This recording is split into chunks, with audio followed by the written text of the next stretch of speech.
এর পরের প্রশ্নটি হলো, নিচের বিবৃতিগুলি সত্য না মিথ্যা লেখো।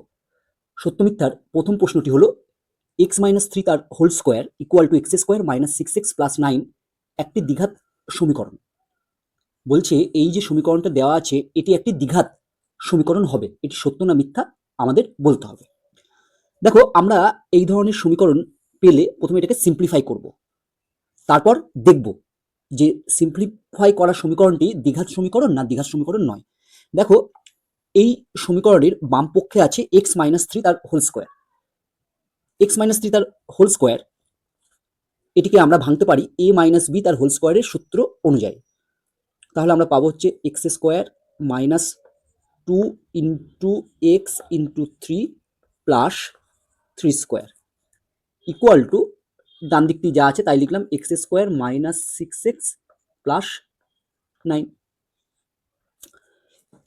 দিস ইমপ্লাইজ, এবার দেখো তোমরা উভয় পক্ষে আমার প্লাস এক্স স্কোয়ার এই টার্মটি আছে, তাহলে আমরা উভয় পক্ষ থেকে প্লাস এক্স স্কোয়ার টার্মটি বাদ দিতে পারি, বাদ দিয়ে দিলাম।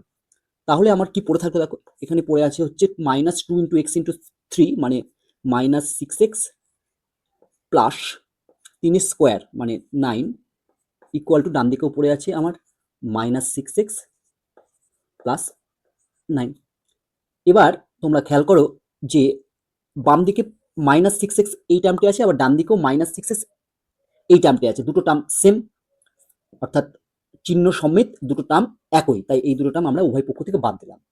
আবার দেখো প্লাস নাইন এই টার্মটিও উভয় পক্ষে আছে, তাই প্লাস নাইন আমরা উভয় পক্ষ থেকে বাদ দিয়ে দিলাম। বা তোমরা এইভাবেও করতে পারতে যে this implies minus six x, আর এই দিক থেকে মাইনাস সিক্স এক্সটা যদি বাঁ দিকে আসতো তাহলে হতো প্লাস সিক্স এক্স, আর বাঁ দিকে ছিল প্লাস নাইন, ডান দিকের প্লাস নাইনটি যদি বাঁ দিকে আসতো তাহলে হতো মাইনাস নাইন ইকুয়াল টু, তাহলে আমার ডান দিকে থেকে গেল জিরো। এবার দেখো এই মাইনাস সিক্স এক্স আর প্লাস সিক্স এক্স কেটে গেল, প্লাস নাইন মাইনাস নাইন কেটে গেল।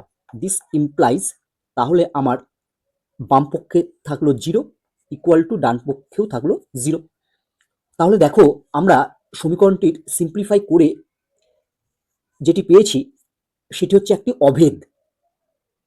এখানে এক্স যুক্ত কোনো টার্ম বা পদ নেই, তাই এটি একটি দ্বিঘাত সমীকরণ নয়, এটি একটি হবে শুধু অভেদ।